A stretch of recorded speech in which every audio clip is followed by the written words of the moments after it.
യൂട്യൂബിലും വാട്സപ്പിലും ഒരുപാട് ആൾക്കാർ പേഴ്സണലി മെസ്സേജ് അയക്കുന്നതാണ്. സാർ, ഞാൻ മാനിഫെസ്റ്റ് ചെയ്യുന്ന കാര്യങ്ങളൊന്നും നടക്കുന്നില്ല, ഞാൻ ആഗ്രഹിക്കുന്ന കാര്യങ്ങളൊന്നും നടക്കുന്നില്ല, ഞാൻ വീണ്ടും പഴയതിൽ തന്നെ സ്റ്റക്കായി നിൽക്കുകയാണ്, പാസ്റ്റിൽ നിന്ന് എനിക്ക് റിക്കവർ ചെയ്യാൻ പറ്റുന്നില്ല, വീണ്ടും ഞാൻ എന്താണോ ആഗ്രഹിക്കാത്തത് അതാണ് എന്നിലേക്ക് അട്രാക്റ്റ് ആയിക്കൊണ്ടിരിക്കുന്നത്, എനിക്കൊന്നും ചെയ്യാൻ പറ്റുന്നില്ല, ഞാൻ എന്താ ചെയ്യേണ്ടത്? ഒരുപാട് ആൾക്കാർ ചോദിക്കുന്നുണ്ട്. ഞാൻ ചോദിക്കുന്ന ഒരു കാര്യത്തെക്കുറിച്ച് ജസ്റ്റ് ഒന്ന് ചിന്തിക്കുക, ബോധപൂർവം ചിന്തിക്കുക. വെറുതെ ഈ വീഡിയോ കണ്ടു കളയരുത്. സീരിയസ്ലി കുറച്ചുകൂടെ സീരിയസ് ആയിട്ട് നിങ്ങളുടെ ലൈഫാണെന്ന് മനസ്സിലാക്കി ഇനിയും ഇങ്ങനെ കണ്ടിന്യൂ ചെയ്ത് പോയാൽ ലൈഫിൽ ഒരിടത്തും എത്താൻ പറ്റത്തില്ല എന്ന് ബോധത്തോടു കൂടി തന്നെ ഇന്ന് ഈ വീഡിയോ കാണാൻ സാധിച്ചാൽ ഒരു പക്ഷേ നിങ്ങളുടെ ജീവിതത്തിൽ ഇന്നു മുതൽ ഒരു ചേഞ്ച് ഉണ്ടാവും. വീഡിയോയിലേക്ക് പോകുന്ന മുന്നേ വളരെ പോസിറ്റീവായിട്ട് നമ്മൾ വാട്സപ്പ് കമ്മ്യൂണിറ്റി ഡെവലപ്പ് ചെയ്തുകൊണ്ടിരിക്കുകയാണ്. ആ കമ്മ്യൂണിറ്റിയുടെ ഭാഗമാകാൻ നിങ്ങൾക്ക് താല്പര്യമുണ്ടെങ്കിൽ ഈ നിമിഷം നിങ്ങൾക്ക് അവസരമുണ്ട്. ഡിസ്ക്രിപ്ഷൻ കൊടുത്തിട്ടുള്ള വാട്സപ്പ് ലിങ്കിൽ ക്ലിക്ക് ചെയ്താൽ നിങ്ങൾക്ക് ഡയറക്റ്റായിട്ട് നമ്മളെ പോസിറ്റീവ് ഫാമിലിയിലേക്ക് അസോസിയേറ്റ് ചെയ്യാൻ പറ്റും. അവിടെ നിങ്ങൾക്ക് നിങ്ങളുടെ സംശയങ്ങളൊക്കെ ചോദിക്കാം. അതുപോലെ ലോ ഓഫ് അട്രാക്ഷൻ റിലേറ്റഡ് ആയിട്ടുള്ള ഫ്രീ ക്ലാസ്സസ് അവൈലബിൾ ആണ്. കൂടാതെ നിങ്ങൾ ആദ്യമായിട്ടാണ് ഈ ചാനൽ കാണുന്നുണ്ടെങ്കിൽ ഉറപ്പായും നിങ്ങളുടെ സപ്പോർട്ട് അത്യാവശ്യമാണ്. ഇതുവരെ നൽകിയ എല്ലാ സപ്പോർട്ടിനും ഹൃദയത്തിൻ്റെ ഉള്ളിൽ നിന്നും നന്ദി അറിയിക്കുന്നു.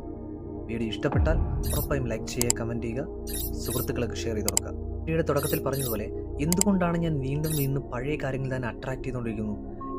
ഞാൻ ആഗ്രഹിച്ച പോലെ പുതിയ കാര്യങ്ങൾ എന്തുകൊണ്ട് അട്രാക്ട് ചെയ്യാൻ പറ്റുന്നില്ല? നിങ്ങളുടെ സ്വയം ഒന്ന് ആലോചിച്ച് നോക്കിയേ. മോസ്റ്റ് ഓഫ് ദ പീപ്പിൾ, കൂടുതൽ ആൾക്കാരും ഒന്നുകിൽ അവർ ജീവിക്കുന്നത് പാസ്റ്റിലായിരിക്കും, അല്ലെങ്കിൽ അവർ ജീവിക്കുന്നത് ഫ്യൂച്ചറിലായിരിക്കും. നിങ്ങൾക്കറിയാം പ്രസൻറ്റ് മൂമെൻറ്റ്, ഈ നിമിഷത്തിൻ്റെ ആവശ്യബോധം അല്ലെങ്കിൽ ആവശ്യകത എന്താണെന്ന് നമുക്ക് പറയാതെ തന്നെ അറിയാം. പക്ഷെ നമ്മൾ എന്നാലും പഴയ കാര്യങ്ങളിൽ സ്റ്റക്കായി നിൽക്കുക, പഴയ അനുഭവങ്ങളിൽ സ്റ്റക്കായി നിൽക്കുകയാണ്. പഴയ കാലങ്ങളിൽ അല്ലെങ്കിൽ പഴയ കാലങ്ങളിൽ സംഭവിച്ച കാര്യങ്ങളെക്കുറിച്ച് ഓർത്ത് ഇപ്പോഴും ദുഃഖിച്ചിരിക്കുക. ലോ ഓഫ് അട്രാക്ഷൻ്റെ റൂൾ പ്രകാരം what you think that you become, what you feel that you attract, what U imagine you create എന്നാണ്. അപ്പം നിങ്ങൾ ഈ നിമിഷം എന്താണോ ഫീൽ ചെയ്യുന്നത് അതായിരിക്കും അട്രാക്ട് ചെയ്യുന്നത്. ജസ്റ്റ് ഒന്ന് ചിന്തിച്ച് നോക്കിയേ. നിങ്ങളെ പാസ്റ്റിലുണ്ടായ ഒരു സംഭവത്തെക്കുറിച്ചാണ് വീണ്ടും ചിന്തിക്കുന്നത്. പാസ്റ്റിലൊരു സംഭവം ഉണ്ടായി, ആ പാസ്റ്റിൽ നടന്ന സംഭവത്തെക്കുറിച്ച് വീണ്ടും നിങ്ങൾ ചിന്തിക്കുന്നു, നിങ്ങൾ അതിൽ ഫീൽ കൊടുക്കുന്നു, അതിൽ നിന്ന് നിങ്ങൾ എന്ത് ചെയ്യുന്നു? ഇമാജിനേഷൻസ് കൊണ്ടുവരുന്നു. എന്നാൽ അങ്ങനെ സംഭവിച്ചു പോയല്ലോ, അങ്ങനെ സംഭവിക്കാൻ കാരണം എന്താ?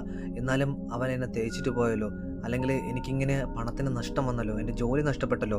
സോ ഇതെല്ലാം നമ്മൾ കഴിഞ്ഞുപോയ കാര്യത്തെക്കുറിച്ചാണ് വീണ്ടും ചിന്തിച്ചുകൊണ്ടിരിക്കുന്നത്. നിങ്ങൾക്കറിയാം, you don't attract what you want, you attract what you are. അതായത് നിങ്ങൾക്ക് എന്താണോ വേണ്ടത് അതല്ല നിങ്ങൾ അട്രാക്ട് ചെയ്യുന്നത്, നിങ്ങൾ എന്താണോ അതാണ് നിങ്ങളിലേക്ക് അട്രാക്ട് ചെയ്യുന്നത്.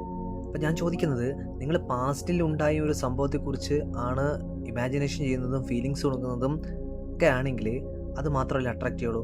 അപ്പോൾ നമ്മുടെ ജീവിതത്തിൽ എന്തെങ്കിലും ചേഞ്ചസ് ഉണ്ടാക്കാൻ പറ്റും? ചിന്തിച്ച് നോക്കിയേ, ഇല്ല. കാര്യം നമ്മൾ കഴിഞ്ഞു പോയൊരു കാര്യത്തെക്കുറിച്ചാണ് വീണ്ടും ചിന്തിക്കുന്നത്. അപ്പം കഴിഞ്ഞുപോയ കാര്യത്തെക്കുറിച്ച് വീണ്ടും ചിന്തിക്കുമ്പോൾ അതിൽ ഫീലിങ്സും ഇമോഷൻസ് കൊടുക്കുമ്പോൾ നമ്മൾ അത് തന്നെ എന്ത് ചെയ്യും? അട്രാക്ട് ചെയ്യും. What you feel that you attract എന്നാണ്. നിങ്ങൾ എന്ത് തരത്തിൽ ഫീലിങ്സാണ് കൊടുക്കുന്നത് അത് നിങ്ങൾ അട്രാക്ട് ചെയ്യും. മനസ്സിലാക്കുക. അപ്പം നമ്മുടെ ജീവിതം എന്നത് പാസ്റ്റിലോ അല്ലെങ്കിൽ ഫ്യൂച്ചറിലോ അല്ല, നമ്മുടെ ജീവിതം ഈ നിമിഷമാണ്. ഓരോ സെക്കൻഡിലും be grateful what you have right now.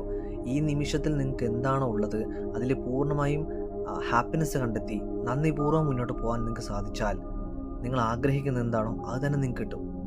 ഈ നിമിഷം നമുക്ക് മാറ്റിവെക്കാൻ പറ്റത്തില്ല. ഈ നിമിഷത്തിൽ എന്താണോ ഉള്ളത് അതിൽ ഗ്രേറ്റ്ഫുൾ ആയിരിക്കുക, അല്ലാതെ പാസ്റ്റിലോ ഫ്യൂച്ചറിലോ അല്ല. നിങ്ങളിപ്പോൾ എവിടെയാണ്, എന്താണ്, ഏത് റിയാലിറ്റിയിലാണെന്ന് മനസ്സിലാക്കുക. ചലഞ്ചസ് വരും. ആ ചലഞ്ചസിനെ ഓവർകം ആവണം. ആ ചലഞ്ചസിന് പെട്ടുപോയത് അയ്യോ ഫോക്കസ് വന്നു, ഫോക്കസ് ഗോസ് എനർജി ഫ്ലോസ് എന്ന. അപ്പോൾ പാസ്റ്റിനെ കുറിച്ച് ഓർത്ത് നമ്മളിപ്പോഴും ജീവിക്കുകയാണെങ്കിൽ നമ്മൾ എനർജി മൊത്തം കൊടുക്കുന്ന പാസ്റ്റിലേക്കാണ്. സോ ആ പാസ്റ്റിൻ്റെ കാര്യങ്ങളായിരിക്കും ആ സമയത്തുള്ള നമ്മളെ ഫീലിങ്സ് കൊടുക്കുന്നതും അതായിരിക്കും നമ്മൾ അട്രാക്ട് ചെയ്യുന്നതും. സ്വയം ഒന്ന് ആലോചിച്ച് നോക്കിയേ. ഈ നിമിഷത്തിൽ ജീവിക്കുമ്പോൾ നമുക്ക് പ്രശ്നങ്ങളില്ല, നമുക്ക് സങ്കടങ്ങളില്ല, നമ്മളെപ്പോഴും സന്തോഷത്തിലായിരിക്കും. നമ്മൾ ചിരിക്കുന്നു, നമ്മൾ നടക്കുന്നു, നമ്മൾ ഓടുന്നു, നമ്മൾ നമ്മുടെ ജോലി ചെയ്യുന്നു. ശരിയല്ലേ? അതുകൊണ്ടാണ് പറയുന്നത്, നമുക്ക് എന്താണോ ഉള്ള ഈ നിമിഷം അതിൽ എത്രത്തോളം ഹൃദയപൂർവ്വം നമുക്ക് നന്ദി പറയാൻ പറ്റുമോ അത്രത്തോളം ഹൃദയപൂർവ്വം നന്ദി പറയൂ. സീരിയസ്ലി. ഇന്നലെ എന്ത് സംഭവിച്ചെന്നോ മെനഞ്ഞെന്ന് എന്ത് സംഭവിച്ചെന്നോ അല്ലെങ്കിൽ തൊട്ട മുമ്പുള്ള മണിക്കൂറുകളിൽ എന്ത് സംഭവിച്ചെന്നോ നമുക്ക് ഓർക്കേണ്ട, അത് കഴിഞ്ഞുപോയി. That's already gone. ഇത് നമ്മുടെ കയ്യിലല്ല. ഇനി കഴിഞ്ഞുപോയ കാര്യത്തെക്കുറിച്ച് നമുക്കിനി ഒന്നും ചെയ്യാൻ പറ്റത്തില്ല. പക്ഷെ ചെയ്യാൻ പറ്റുന്നതോ ഈ നിമിഷം മുതൽ നിങ്ങൾ തീരുമാനം എടുത്താലും മതി. എൻ്റെ ജീവിതത്തിൽ ചേഞ്ചസ് ഉണ്ടാക്കണമെന്ന് എന്താ ചെയ്യേണ്ടത്, ഈ നിമിഷത്തിൽ ഞാൻ എന്താ ചെയ്യേണ്ടത്, അത് ഈ നിമിഷം ഞാൻ ചെയ്യുന്നു, സന്തോഷപൂർവ്വം ചെയ്യുന്നു, തീരുമാനം എടുത്താൽ മതി. ജീവിതം ഇന്നോട്ട് മാറും. ഈ നിമിഷം മുതൽ മാറും. ഓരോ നിമിഷവും എൻജോയ് ചെയ്യുക. ഓരോ നിമിഷവും ഓരോ സെക്കൻഡും എൻജോയ് ചെയ്യണം. നമുക്ക് എൻജോയ് ചെയ്യാൻ പറ്റാതെന്ന് വെച്ച് കഴിഞ്ഞാൽ പാസ്റ്റിനെ കുറിച്ച് ഓർത്ത് നമ്മൾ നിൽക്കുന്നുണ്ടാവും, അല്ലെങ്കിൽ ഫ്യൂച്ചറിനെ കുറിച്ച് അയ്യോ എൻ്റെ നാളത്തെ ഭാവി എന്താവും അതിനെക്കുറിച്ച് ഓർത്ത് നിൽക്കുമ്പോഴാണ് നമുക്ക് നമുക്ക് നമുക്ക് എൻജോയ് ചെയ്യാൻ പറ്റാത്തത്, നമുക്ക് ആസ്വദിക്കാൻ പറ്റുന്നില്ല. നിങ്ങളോട് ഓർമ്മിക്കുന്നു, U don't attract what you want. നിങ്ങൾ എന്താണോ വേണ്ടത്, നിങ്ങൾക്ക് എന്താണോ വേണ്ടത്, നിങ്ങൾ എന്താണോ ആഗ്രഹിക്കുന്നത്, അതല്ല നിങ്ങൾ അട്രാക്ട് ചെയ്യുന്നത്. You attract what you are. നീ എന്താണോ അതാണ് നീ അട്രാക്ട് ചെയ്യുന്നത്. അവസാനമായി എനിക്ക് ചോദിക്കാൻ ഒന്നേ ഉള്ളൂ, where are you right now? നിങ്ങളിപ്പോൾ എവിടെയാണ്? പാസ്റ്റിലാണോ, ഫ്യൂച്ചറിലാണോ, അതോ ഈ നിമിഷത്തിലാണോ? ഈ നിമിഷത്തിൽ ആരാണോ ആസ്വദിച്ച് ജീവിക്കുന്നത് അവരൊന്നും തന്നെ ആഗ്രഹിക്കേണ്ട, എല്ലാം റൈറ്റ് ടൈമിൽ നിങ്ങൾക്ക് അനുകൂലമായിട്ടുള്ളതെല്ലാം നിങ്ങളിലേക്ക് എത്തിച്ചേരുക തന്നെ ചെയ്യും. So God bless you. എല്ലാവർക്കും സമ്പത്ത്, സമൃദ്ധി, ഐശ്വര്യ, ആരോഗ്യം ഉണ്ടാവട്ടെ. Thank you.